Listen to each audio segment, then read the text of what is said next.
Hop là. Aujourd'hui, je vous parle de tournages catastrophiques qui sont jamais sortis sur la chaîne et qui m'ont coûté de l'argent et du temps. 100% du temps sur cette chaîne, vous voyez des vidéos finies. Donc, techniquement, vous voyez tout ce qui se passe bien. Mais ça arrive parfois que ça se passe moins bien. Donc, vous l'aurez compris, aujourd'hui, j'ai quelques extraits et anecdotes sur des vidéos qui sont jamais sorties et qui, du coup, sortiront certainement jamais. Aïe aïe aïe. Aïe aïe aïe aïe aïe aïe aïe. Tout commence avec l'envie de régaler des totales inconnus dans la rue, qui sont pas abonnés à la chaîne, bref, qui me connaissent pas. Je voulais que tout se passe sur le moment dans la vidéo, qu'il y ait pas de casting avant, qu'il y ait pas de gens prévus ou je sais pas quoi. Je voulais que ce soit 100% authentique. Le concept, je me balade dans Paris avec un faux taxi, je fais monter des gens dedans, on leur fait faire 5 mini-jeux, et s'ils réussissent ces 5 mini-jeux, ils gagnent 1000 balles en cash. 1000 balles en cash. Et vraiment, on fait ça bien. On prépare un canon à confetti automatique, une cinquantaine de mini-jeux. On prend un juriste pour créer un règlement du jeu pour que ce soit carré et surtout, éventuellement légal aussi. Bref, en tout cas, pour le choix du taxi, ce sera celui-là. Un magnifique van de luxe pour que ça envoie sa grand-mère et que ce soit confort pour les gens. Et on décide de faire un covering dessus. Vu que ça va être un faux taxi, pour la van, je décide de l'appeler pas un faux taxi. Et en anglais, ça donne not fake taxi. Ça sera ça, le logo sur le van. Quelle erreur. Si vous avez la ref, vous savez très bien de quoi je parle. Si vous l'avez pas, vous allez vite comprendre. Bref, on est prêt, on a le van. Je me dis que ça va être trop bien, que ça va être des beaux moments. On lance le tournage un jour de grand soleil pour qu'il y ait le maximum de monde. Et let's go. Eh ben bienvenue, c'est parti. Et ce monsieur là, tu penses qu'il a envie de gagner 1000 €? On peut lui demander. Hein. C'est vrai qu'on peut lui demander. Bonjour monsieur, comment allez-vous? Ça va? Écoutez, je fais un concept très simple. Vous avez du temps ou pas du tout? Pas du tout. Du temps pour gagner 1000 € ou pas du tout? Non. Eh ben ça marche, c'est pas grave. Désolé, je vais à l'hôpital. Ah mince, Ah oui. tout va bien ou? Non, justement. C'est vrai que généralement c'est pas l'endroit où tout va bien. Bon courage monsieur. Super première approche en tout cas. Au début de la vidéo, je commence à interpeller 2-3 personnes comme ça dans la rue. Je me prends des refus, mais ça va. Rappelez-vous, j'étais vendeur en porte-à-porte. Je sais encaisser les refus. Tu peux gagner jusqu'à 1000 €. Est-ce que ça te chauffe? Pas du tout. Bonjour madame, je vous arrête dans votre marche juste pour vous proposer si vous voulez gagner 1000 €. Non, merci. Bonjour monsieur, est-ce que vous voulez monter et gagner 1000 €? Non. Ça marche. Mais plus le temps passe et plus j'en prends des refus là. Bonjour monsieur, 1000 €, ça vous intéresse?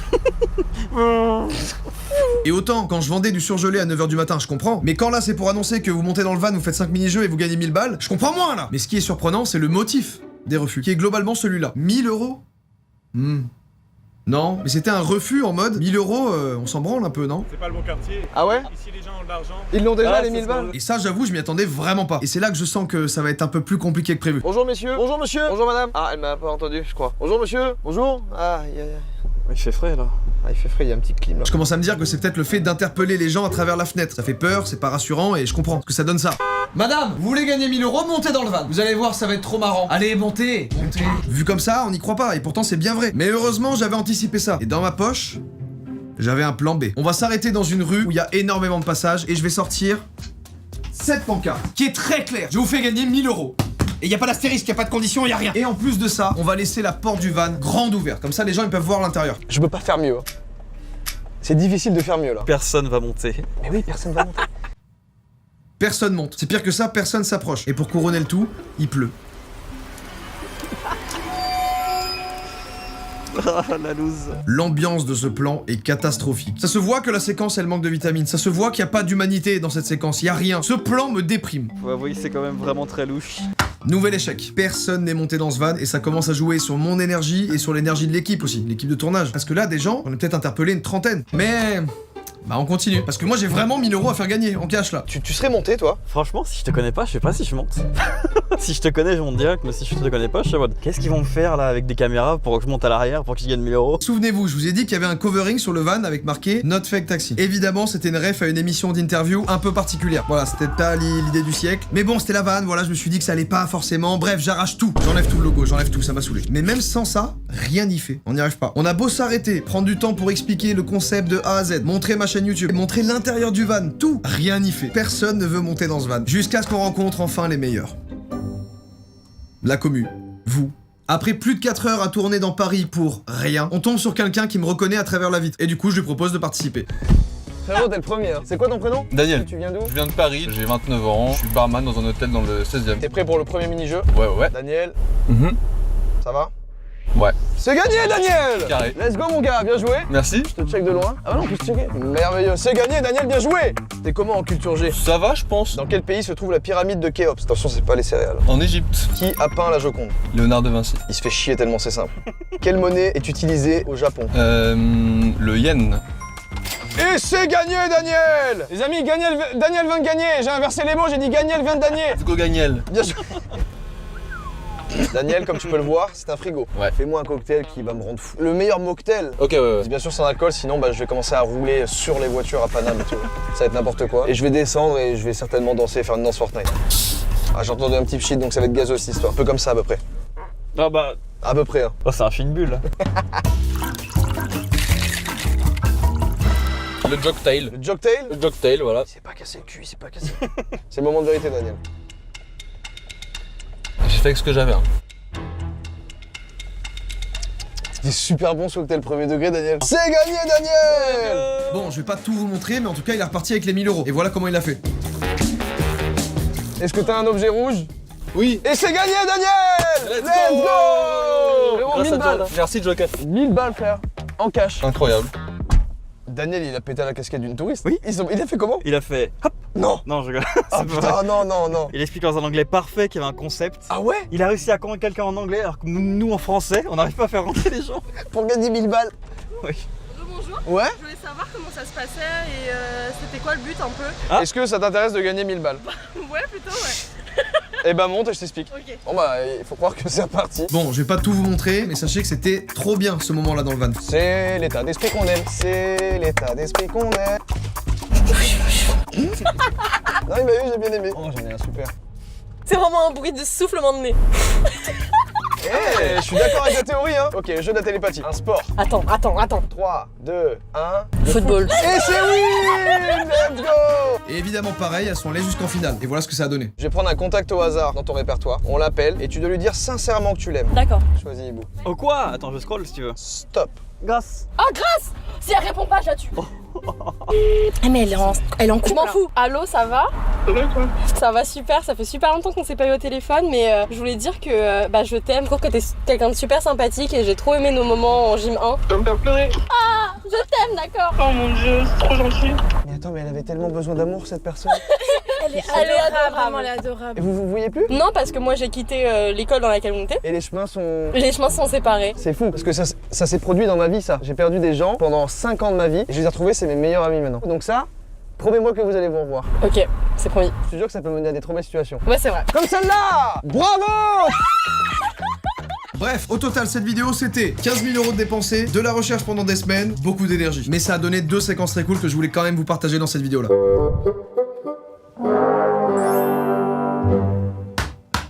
Celle-là, je l'ai pas vu venir. Et elle est vraiment tombée sur le pire tournage. Une étoile Italie, va fa un culo e tutti quanti, vous vous souvenez? Dans cette vidéo, on part 2 jours en Italie pour tester plein de lieux notés 1 étoile, donc très mal notés. Et cette anecdote, je pense qu'il y a pas mal de gens qui ont eu des galères de transport qui vont se reconnaître. Tout commence le 2e jour du tournage. 9h40 à Lyon, ok. Y a plus d'avion. On est obligé de faire Milan-Lyon, Lyon-Paris, c'est la seule solution. Dans la vidéo, à ce moment-là, on est parti de Rome et on rejoint Milan. Et pendant cette séquence que vous avez vue dans la vidéo où on est sur l'autoroute et il y a plein de bouchons, là, Il faut allier. Oh non, il va péter le toit. il y a mon équipe de production qui nous appelle pour nous dire que notre vol de retour en France est annulé. Il y a une grève. Donc, c'est mort. Demain, c'est le jour de la libération d'Italie, donc autrement dit que demain, tout est fermé, c'est férié. Genre, ça va vraiment être ville mort. Merci Hugo, ne me rappelle jamais. Sauf que nous, on doit absolument être en France au plus vite après le tournage. On a tous des rendez-vous et des engagements avec des personnes qu'on peut pas décaler. Donc, on doit rentrer. Pendant 3-4 heures, c'est la panique. On trouve aucune solution. Pas d'avion, pas de train. On peut louer une voiture, mais c'est 9 heures de route. Et comme je vous l'ai dit, oubliez pas qu'on vient de se manger tout un road trip 1 étoile là. On est au bout du rouleau. On fait 6 heures de route pour rejoindre Milan. On n'en peut plus. Et on a encore des adresses à faire à Milan avec ce problème en tête là. Et vous le savez si vous me suivez, j'aime que ce soit 100% authentique. Et dans les vidéos 1 étoile, on pousse l'expérience à fond. On ne fake absolument rien. Donc en Italie, on n'a même pas eu 1 minute pour visiter un petit truc cool. On était en speed. Bref, le temps passe et on a l'équipe de prod qui nous rappelle pour nous dire on a un train qui fait Milan, Suisse, Suisse, Paris. Donc il y a une correspondance au milieu. Let's go, on est sauvé. 1500 € le train. 1500 € le train. Évidemment, ils ont profité d'une grève des contrôleurs aériens, donc plus d'avions pour exploser les prix des trains. Mais bon, let's go, on est sauvé quand même. Non. Enfin, il a du retard ce train. Et du coup, on va rater tous les trains d'après, sauf qu'il n'y a plus aucun autre train dispo. Donc on va être bloqué en Suisse. C'est chiant. Et oui, pour une raison inconnue, allant de un problème d'aiguillage jusqu'à peut-être un débarquement des aliens qui ont emporté des rails, il y a 2 heures de retard. On n'aura jamais la correspondance qui était de 8 minutes C'est tout petit pour un si long trajet, 8 minutes de correspondance, merde. Et bah c'est baisé, parce qu'il n'y a plus aucun train qui rentre sur Paris. On est bloqué en Suisse en gros. Donc il a fallu qu'on reprenne un train en Suisse, qui nous ramène à un autre endroit en Suisse, dans une autre ville, à Bâle, là où le lendemain, très tôt, il y a un autre train qui nous amène à Paris. Avec une correspondance. Encore. D'ailleurs, j'ai trouvé le trou. Le trou de balle? Il me l'a volé. Putain, il me l'a volé, j'y crois pas. Mais avant ça, il a fallu qu'on trouve un endroit où dormir. Heureusement, sur le trajet dans le train pour arriver jusqu'à Bâle, on a réservé un Airbnb. On arrive enfin dans l'appartement après plus de 48 heures de tournage et après avoir aussi passé une demi-heure à trouver les clés parce que c'était un escape game pour trouver les clés dans un putain de boîtier de con. Et là, observez ma stupéfaction, regardez. On se rend compte que l'appartement qu'on a loué quelques heures plus tôt, il est occupé par d'autres gens qui y vivent. C'est pas ici, hein. Bah oui, un chargeur et tout, bah oui. Non, parce qu'il nous a vendu un truc déjà loué, en fait. On va se casser tout de suite. Oui. Après ça, je vous avoue que l'énergie, elle était à 0%. J'avais plus rien, j'avais plus de jus. Quentin a oublié sa valise. C'est le chargé de production de la société. Cette journée ne finira jamais. Elle est interminable. Du coup, on s'en va, on annule, on se fait rembourser et on cherche un hôtel aux alentours. J'essaye un hôtel, 2 hôtels, 3 hôtels, complet. Ou alors c'était vraiment des suites extrêmement chères. On se dit là qu'il faut une petite pause. On va du coup dans une grande enseigne qui vend du poulet. Arrivé sur place, il n'y a plus de poulet. Popeyes, fast food du poulet, n'a plus de poulet. On mange quoi? Du pain? Mais c'est pas grave, on mangera les boissons. Ah non, le simple petit plaisir du gobelet vide qu'on vient remplir à la fontaine d'Oasis, c'était de l'eau. C'est parti. Il devient zéro ce coca. Non mais il y a zéro, il y a tellement zéro qu'il n'y a rien. Il est bon? Il y avait plus rien. On finit quand même par trouver un hôtel qui est extrêmement cher par rapport à ce que c'était.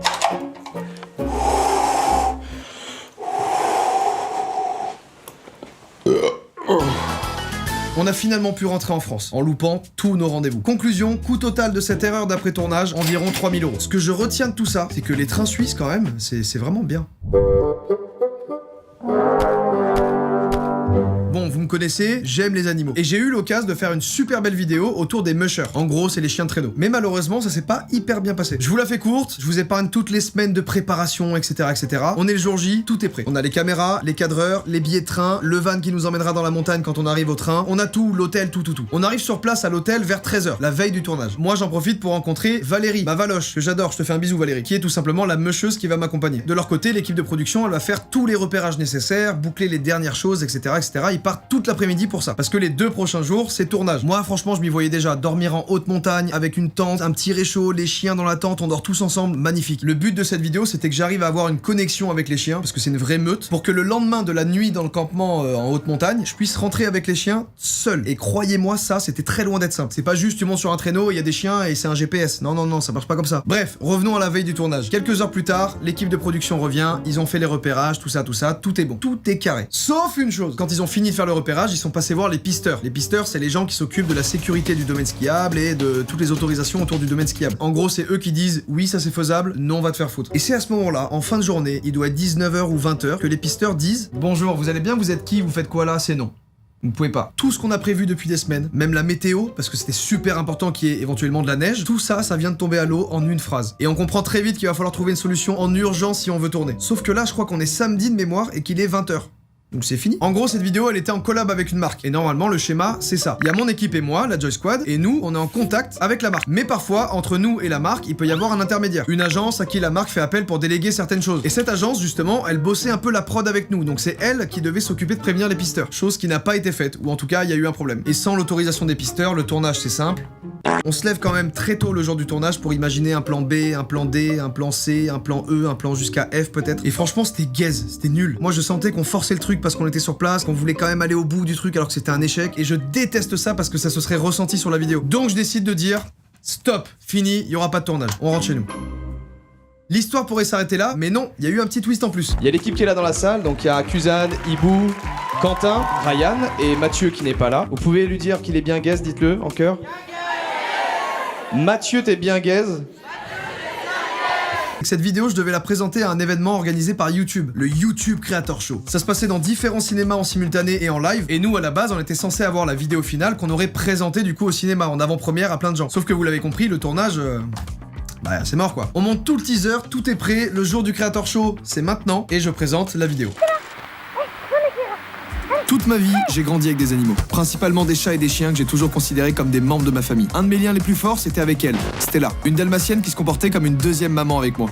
On dit que le chien est le meilleur ami de l'homme et qu'ils peuvent même sentir les personnes qui ont des mauvaises intentions. Et ça, moi j'y crois. Donc le but que je me suis fixé, intégrer une meute. Bienvenue à la montagne. Ces chiens-là, c'est des chiens de traîneau. Ils peuvent parcourir des centaines de kilomètres dans des conditions extrêmes. C'est pas des animaux de compagnie ordinaires. Chaque chien est capable de tirer 2,5 fois son poids sur 40 km. Le tout en sprintant. À l'échelle d'un humain, c'est comme voir un bonhomme de 90 kg tirer un T-Max sur 40 km. Sur un traîneau, on peut retrouver entre 4, 6 et 10 chiens. Ça devrait vous donner une idée de leur puissance. Là, les chiens, ils ont l'air en pleine forme, alors qu'ils viennent de faire ce trajet avec moins 15, et ils ont l'air en pleine forme. En fait, ces chiens, c'est des athlètes. Et donc, ils sont traités comme des athlètes. Massage, kiné, manteau pour le froid, une alimentation parfaitement équilibrée. Mais tout ça, on y reviendra. Ce qu'il faut que vous reteniez, c'est que eux, ils avancent en meute. Et moi, je vais devoir gagner leur confiance. Surtout si je me retrouve seul avec eux après une nuit en haute montagne parce que l'équipe s'est barrée. Imaginez un peu si c'est ça, hein? Bon enfin, mais avant même de rencontrer les chiens, j'ai dû d'abord rencontrer Valérie. Valérie, c'est une femme incroyable. Et croyez-moi, elle en a des choses à dire sur les chiens de traîneau. Et là, bon, c'est de la mi-distance, mais il y a des mushers. Là, pour l'instant, le musher, il arrive, il est trempé de chaud. Et pas oublier de les masser pour les passer. C'est encore une étape supérieure, quoi. Bref, vous l'avez compris, je vais avoir 24 heures pour être accepté par la meute et devenir musher.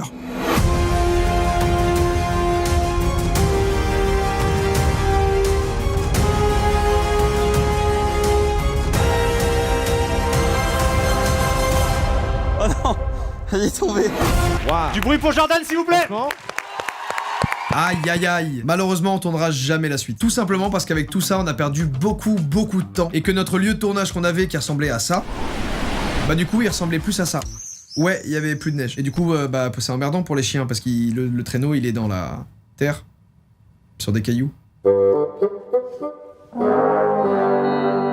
Oh là là là là, vous entendez cette alarme? C'est l'alarme qui annonce un projet de zinzin qui s'est arrêté. Tout commence avec une idée, celle d'ouvrir mon propre restaurant. J'ai fait plein de recherches sur ce qui pourrait être cool à lancer, que tout le monde pourrait aimer, et je tombe sur l'idée du siècle. Un restaurant basé sur le riz uniquement. Le riz, c'est simple, c'est la base de plein de plats incroyables. C'est sain, c'est bon, et quasiment tout le monde aime ça. Et après des mois et des mois de travail acharné, Rigolant, c'est là. On a créé la mascotte Rizzo, un petit grain de riz italien, succulent, rempli de malice. Par contre, on peut pas manger sur place. J'ai fait une dark kitchen pour que ce soit plus simple et que ça puisse être en livraison sur Deliveroo, Uber Eats, bref, toutes les plateformes de livraison. En tout cas, le concept est simple et il se compose de 3 éléments. La base de riz, basmati, complet, long grain. Les sauces, là il y en a plein. Poivre, ketchup, spicy, sauce secrète. Et enfin, les toppings. Poulet, oignons, bœuf, falafel, petits pois. Du coup, on s'est retrouvés plusieurs fois avec l'équipe pour tester les recettes et faire nos retours dessus. Aujourd'hui, du coup, test des 3 recettes qu'on s'est dit hier, tout le monde avait validé. Ouais. Sur le papier, c'était bon. Ouais. Du coup, c'est base riz complet, petits pois, sauce secrète. On goûte tous. Tu veux commencer une petite cuillère? Ouais, moi ça me parle, genre. Ça régale. Deuxième recette, deuxième combo, base long grain, œuf, poulet, grenade et sauce poivre. Et ça, c'est magnifique, hein. Ça c'est trop délicieux, hein. On a un menu pour les sportifs, en vrai. Un peu plus de grenade et c'est un banger absolu. Basmati et complet. On avait fait un mélange de 2 riz, lardon, bœuf, falafel, sauce curry. Ouais, celui-là, il est gourmand. En vrai, c'est vraiment beau déjà comme ça. Hein. Ouais, franchement, ouais. Riz long grain, sauce ketchup, oignon. C'est celui ou sur lequel, dans tous les cas, on peut pas se louper et il faut pas se louper. Parce qu'à mon avis, c'est celui qui va être le plus commandé pour moi. Évidemment, on abordait aussi le sujet du prix. 19,50 en livraison, à peu près 23 avec les frais de livraison. Ouais. Tu te rajoutes un supplément. C'est 3 pour le topping et 1,50 pour la sauce. 1,50 pour la sauce, ouais. C'est carré. C'est très carré. Franchement, pour la quantité, etc., et la qualité des produits, surtout vu que c'est Ah oui, t'as un référent pour ton argent, ouais. Bref, au début, je lance tout ça, mais sans vous en parler. Problème, c'est qu'au bout de 3 mois, j'ai généré seulement 1 million en chiffre d'affaires, ce qui est très peu par rapport au business que je voulais. Du coup, je trouve ça pas assez rentable et ça commence à devenir de plus en plus compliqué. Moi qui suis un grand fan de cuisine, je vais devoir dire adieu à mon rêve. Je me retrouve à devoir vendre le resto parce que ça fonctionne pas. Et c'est pour ça que vous avez jamais été au courant. Conclusion, j'avais une super idée avec un prix abordable, avec tout ce qu'il fallait, mais on aura tenu que 3 mois. Tout ça est faux! Évidemment, c'est faux. C'est juste une vanne qu'on a préparée avec l'équipe en une semaine. Rassurez-vous, tout est faux. C'est juste que j'en ai marre de voir des restos qui, sous couvert d'un concept un peu original, ils vendent des banalités à des prix exorbitants. J'aurais jamais pu me regarder dans un miroir si j'avais lancé des bols de riz au ketchup à 23 € en livraison, pitié. C'est vraiment me poser comme ça sur les gens et leur chier dessus. Tenez votre bol de caca, monsieur, vous voulez le manger, c'est 23 €. C'est honteux, j'ai pété un câble, c'est si bien présenté. Les gars, la sauce secrète bleue, c'était de la crème fraîche, avec du colorant. Après, c'est marrant, croiser un mec avec les dents bleues, il fait ah, toi t'as mangé chez Rigolance. Voilà pour ces quelques tournages qui sont passés de manière catastrophique. J'abuse sur le mot, j'abuse. Mais bon, j'espère en tout cas que ça vous a plu. C'était ma petite vidéo chill de l'été, là, tranquille. Moi, je vais partir en vacances, là. J'espère que vous aussi, vous passez des bonnes vacances. Ou alors, force à vous si vous travaillez, vraiment, courage. En tout cas, je vous fais un bisou. On se retrouve bientôt pour une nouvelle vidéo. Tout le